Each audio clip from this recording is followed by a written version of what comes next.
Hi friends, good morning. It's Saturday and it's time for chapter 8 of our Read Aloud series, The Lion, the Witch, and the Wardrobe. We are going to move forward with our chapter pretty quickly. It's rather long again. When we last left the children, Peter, Edmund, Susan, and Lucy, they were eating with the beavers a lovely breakfast of fish, marmalade roll, potatoes, bread, butter, and Mr. Beaver was just about to tell them all about life in Narnia. Now remember, after this book is read, that we'd love to have you join us for our Sunday morning Zoom or Sunday afternoon Zoom small group at 3 o'clock. If you have not joined us before and you need information on how to join, please send me a message on Facebook or Instagram. Okay, so without further ado, let's hop into our story. This is chapter 8 of The Lion, the Witch, and the Wardrobe, What Happened After Dinner. And now, said Lucy, do please tell us what's happened to Mr. Tumnus. Ah, that's bad, said Mr. Beaver, shaking his head. That's a very, very bad business. There's no doubt he's been taken off by the police. I got that from a bird who saw it done. But where has he been taken to? Asked Lucy. Well, they were heading northward when they were last seen, and we all know what that means. No, we don't, said Susan. Mr. Beaver shook his head in a very gloomy fashion. I'm afraid it means they've taken him to her house, he said. But what'll they do to him, Mr. Beaver, gasped Lucy. Well, said Mr. Beaver, you can't exactly say for sure, but there's not many taken in that ever come out. Statues, all full of statues, they say it is. In the courtyard and up the stairs and in the hall. People she's turned into stone. But Mr. Beaver, said Lucy, can't we? We must do something to save him. It's too dreadful, and it's all on my account. I don't doubt you'd save him if you could, dearie, said Mrs. Beaver, but you've no chance of getting into her house against her will and ever coming out alive. Couldn't we have some stratagem, said Peter. Couldn't we dress up as something or pretend to be, peddlers or anything, or watch till she's gone out, or, hang it all, there must be some way. This fawn saved my sister.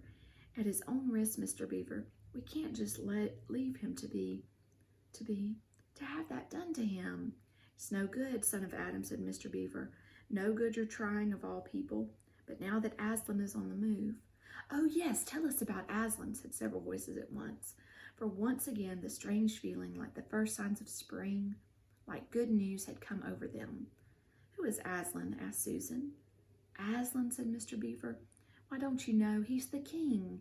He's the lord of the whole wood, and not often here, you understand. Never in my time, or my father's time, but the word has reached us that he's come back. He is in Narnia at this moment.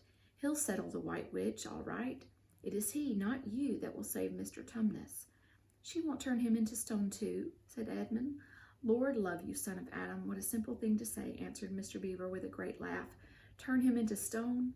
If she can stand on her 2 feet and look him in the face, it'll be the most she can do, and more than I expect of her.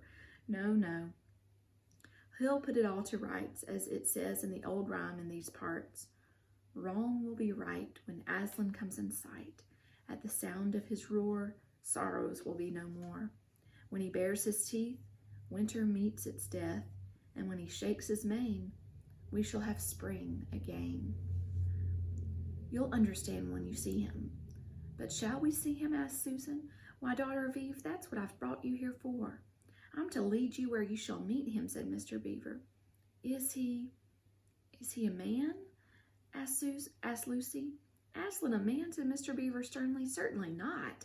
I tell you, he is the king of the wood and the son of the great emperor beyond the sea.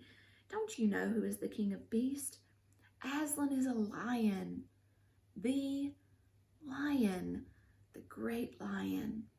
Oh, said Susan. I thought he was a man. Is he quite safe? I shall feel rather nervous about meeting a lion. That you will, my dearie, and no mistake, said Miss Beaver. If there's anyone who can appear before Aslan without their knees knocking, they're either braver than most or else just silly. Then he isn't safe, said Lucy. Safe, said Mr. Beaver. Don't you hear what Miss Beaver tells you? Who said anything about safe? Of course he's safe. But he's good. He's the king, I tell you. I'm longing to see him, said Peter, even if I do feel frightened when it comes to that point. That's right, son of Adam, said Mr. Beaver, bringing his paw down on the table with a crash that made all the cups and saucers rattle. And so you shall. Word has been sent that you are to meet him. Tomorrow, if you can, at the stone table. Where's that? Said Lucy. I'll show you, said Mr. Beaver. It's down the river, a good step from here. I'll take you to it. But meanwhile, what about poor Mr. Tumnus, said Lucy. The quickest way you can help him is by going to meet Aslan, said Mr. Beaver. Once he's with us, then we can begin doing things. Not that we don't need you too, for there's another prophecy of the old rhymes. When Adam's flesh and Adam's bone sit at Cair Paravel enthroned, the evil time will be over and done. So things must be drawing near that they're in now that he's come and you've come. We've long heard of Aslan coming into these parts long ago. Nobody can say when, but there's never been any of your race here before. That's what I don't understand, Mr. Beaver, said Peter. I mean, isn't the witch herself human? She'd like for us to believe it, said Mr. Beaver, and it's on that she bases her claim to be queen, but she's no daughter of Eve. She comes of your father Adam's. Here Mr. Beaver bowed. Your father Adam's first wife. They called her Lilith. And she was one of the jinn. And that's what she comes from on one side. And on the other, she comes of the giants. No, there isn't a drop of real human blood in the witch. That's why she's bad all through, Mr. Beaver, said Ms. Beaver. True enough, Ms. Beaver, replied he. There may be two views about humans, meaning no offense in this present company, but there's no two views about things that look like humans and aren't. I've known good dwarfs, said Ms. Beaver. So have I, now that you come to speak of it, said her husband, but precious few, and they were the ones least like men. But in general, take my advice. When you meet anything that's going to be human and isn't yet, or used to be human once and isn't now, or ought to be human and isn't, you keep your eyes on it and feel for your hatchet. And that's why the witch is always on the lookout for any humans in Narnia. She's been watching for you this many a year, and if she knew there were 4 of you, she'd be more dangerous still. What's that to do with it? Asked Peter.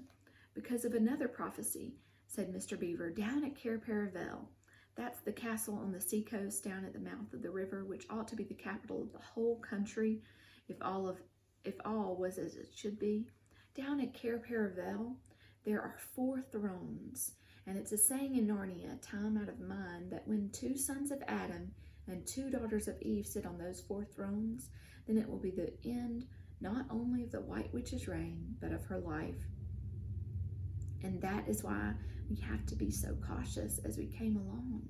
For if she knew about you 4, your lives wouldn't be worth a shake of my whiskers. All the children had been attending so hard to what Mr. Beaver was telling them that they had noticed nothing else for a long time.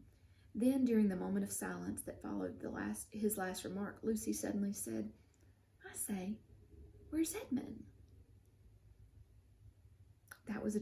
There was a dreadful pause, and then everyone began asking, who saw him last? How long has he been missing? Is he outside? And then all rushed to the door and looked out. The snow was falling thickly and steadily. The green ice in the pool had vanished under a thick white blanket, and from where the little house stood in the center of the dam, you could hardly see either bank. Out they went, plunging well over their ankles into the soft new snow, and went around the house in every direction. Edmund, Edmund, they called till they were hoarse, but the silently falling snow seemed to muffle their voices, and there was not even an echo in answer. How perfectly dreadful, said Susan, as at last they came back in despair. Oh, how I wish we'd never come. What on earth are we to do, Mr. Beaver, said Peter. Do, said Mr. Beaver, who was already putting on his snow boots. Do? We must be off at once. We haven't a moment to spare. We'd better divide into 4 search parties, said Peter, and all go in different direction. directions. Whoever finds him must come back here at once and... Search party, son of Adam? Said Mr. Beaver. What for? Why, to look for Edmund, of course. There's no point in looking for him, said Mr. Beaver. What do you mean? Said Susan. He can't be far away yet, and we've got to find him. What do you mean when you say there's no use looking for him? The reason there's no use looking, said Mr. Beaver, is that we already know where he's gone. Everyone stared in amazement. Don't you understand? Said Mr. Beaver. He's gone to her, to the White Witch. He has betrayed us all. Oh, surely. Oh, really? Said Susan. He can't have done that. Can't he? Said Mr. Beaver, looking very hard at the three children, and everything they wanted to say died on their lips, for each felt quite certain inside that this was exactly what Edmund had done. But will he know the way? Asked Peter. Has he been in this country before? Asked Mr. Beaver. Has he ever been here alone? Yes, said Lucy, almost in a whisper. I'm afraid he has. And did he tell you what he'd done or who he'd met? Well, no, he didn't, said Lucy.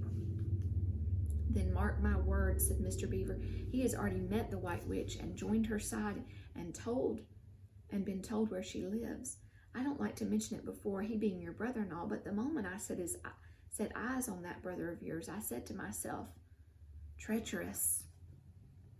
He has the look of one who's been with the witch and eaten her food. You can always tell them if you've lived long in Narnia. Something about their eyes.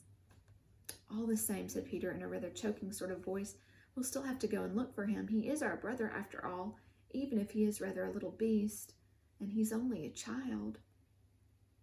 Go to the witch's house, said Miss Beaver. Don't you see that the only chance of saving him, either him or yourselves, is to keep away from her? How do you mean? Said Lucy. Why, all she wants is to get all four of you. She's thinking all the time of those 4 thrones at Cair Paravel. Once you were all 4 inside her house, her job would be done, and there'd be 4 new statues in her collection before you'd time to speak. But she'll keep him alive as long as he's the only one she's got, because she'll want to use him as a decoy, as bait to catch the rest of you. Oh, can no one help us? Wailed Lucy. Only Aslan, said Mr. Beaver. We must go on and meet him. That's our only chance now. It seems to me, my dear, said Miss Beaver, that it is very important to know just when he slipped away. How much he can tell her depends on how much he heard. For instance, had we started talking of Aslan before he left? If not, then we may do very well, for she won't know that Aslan has come to Narnia, or that we are meeting him, and will be quite off her guard as far as that's concerned. I don't remember his being here when we were talking of Aslan, began Peter, but Lucy interrupted him. Oh, yes, he was, she said miserably. Don't you remember? It was he who asked whether the witch couldn't turn Aslan into stone too. So he did, by Jove, said Peter. Just the sort of thing he would say too. Worse and worse, said Mr. Beaver. And the next thing is this. Was he still here when I told you that the place for meeting Aslan was the stone table? And of course no one knew the answer to this question. Because if he was, continued Mr. Beaver, then she'll simply sled down in that direction and get between us and the stone table and catch us on our way down. In fact, we shall be cut off from Aslan. But that isn't what she'll do first, said Miss Beaver. Not if I know her. The moment that Edmund tells her that we're all here, she'll set out to catch us this very night.